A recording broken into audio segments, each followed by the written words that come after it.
good. Yeah, it's good to be home. That 9 days is, it's not going to South Korea, going to Honolulu and New York City, but it was a long trip. It was too long to take this time of year. Certainly, it was very tiring, and it was would have been totally worthless if we'd come away 0-2. So the fact that we were able to get a win there against Duke, I think, made the trip worthwhile. Josh said he thinks you guys can become a great defensive team. Do you agree? And what do you need to do to get there? I think part of defense is rebounding, obviously. So I think that we can become a very good defensive team.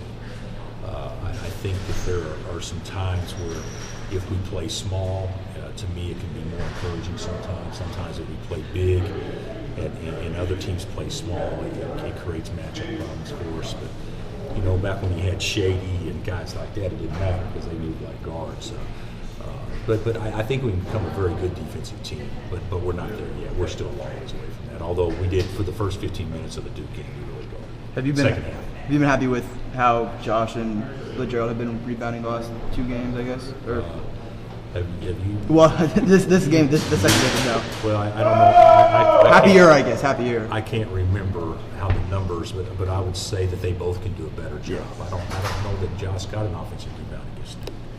I may have. I don't know. I'm not sure. LeGerald has been rebounding in general. So I would say the answer would probably be no. Yeah. But not, and that's putting too much of it on them, but I just think the whole group collectively has it. If you take Udoka out of the mix, we didn't rebound the ball that well, but he rebounded so well and made us look a little bit better against him. What kind of player can Carlton defend? Well, he can defend a guy his size. He can defend a guy that plays on the perimeter some, but what would be hard for him to defend is a guy like Matt Jones or a guy like Kennard. And see, when Duke plays, Jackson and Allen and Matt Jones and Kennard out there all at once, I mean, you're asking a 6'10" guy to guard and guard. I think those are the tough matchups. If a guy's 6'8" and he's a pick and pop guy and he's moves like an inside guy, I think Carlton will be fine. But I think in our first 2 games we didn't go up against that. We went up against perimeter players that really played the 4.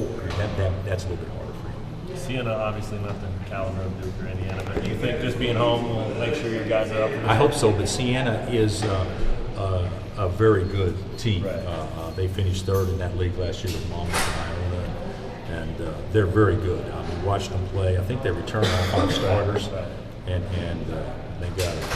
they got 4 guys that are scoring a lot of points, but their point guard and 4-man can play for anybody. So I do think that they've got a good team. It's not the team that I was hoping we would come home to after a long trip, but we'll have to be ready, obviously. Hopefully the crowd will be juiced for it. Seems like Udoka's picking up on stuff pretty well. Is he ahead of where you projected him to be at this point?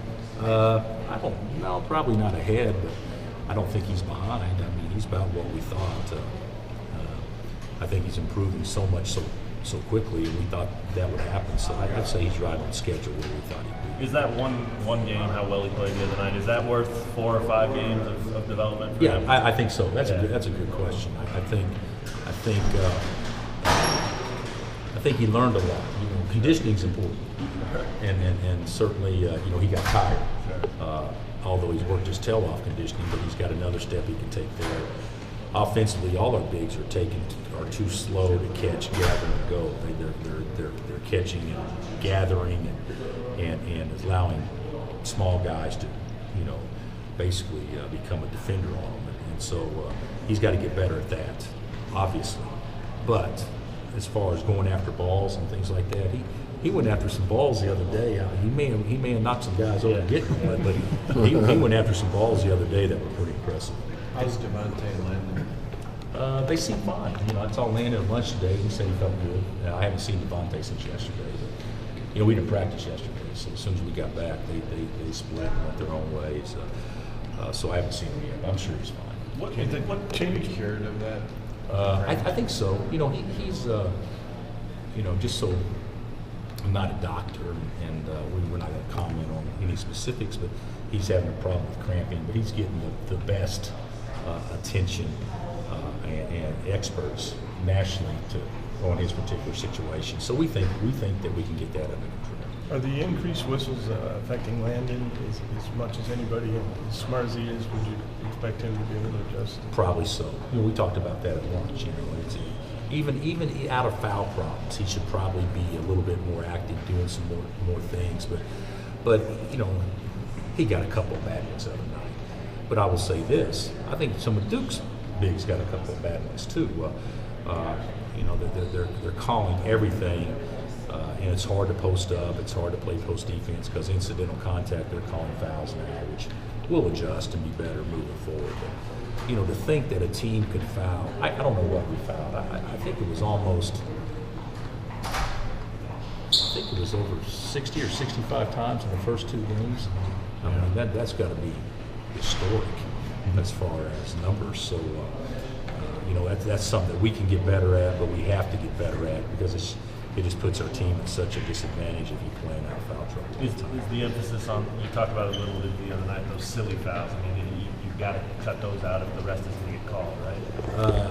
Yeah, I think that the dumb plays we have to eliminate because you're right. If you're aggressive and if you're active, you're going to have fouls called against you. So it's not the 2 legitimate ones you get. It's the 2 that at 94 feet or the 2 reaching on the weak side or holding on the weak side that you have to eliminate. Do you think Dwight can play at some point? I mean, Yeah, probably.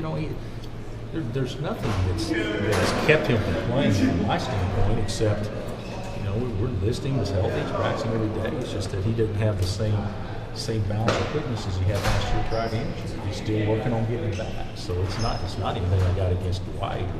But it's really not fair for our team or fair for him to put him out there if he can't quite move to the point that he needs to.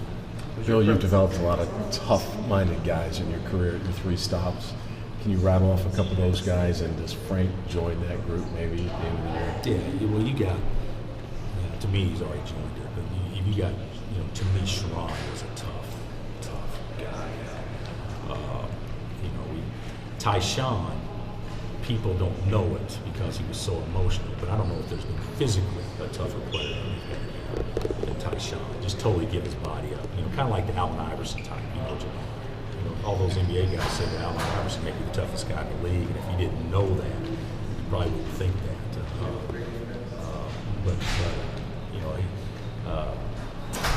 He had a kid at Tulsa named Eric Coley, had a kid at Oral Roberts named Roman McClellan, a kid at Illinois that most people know, Darren Williams.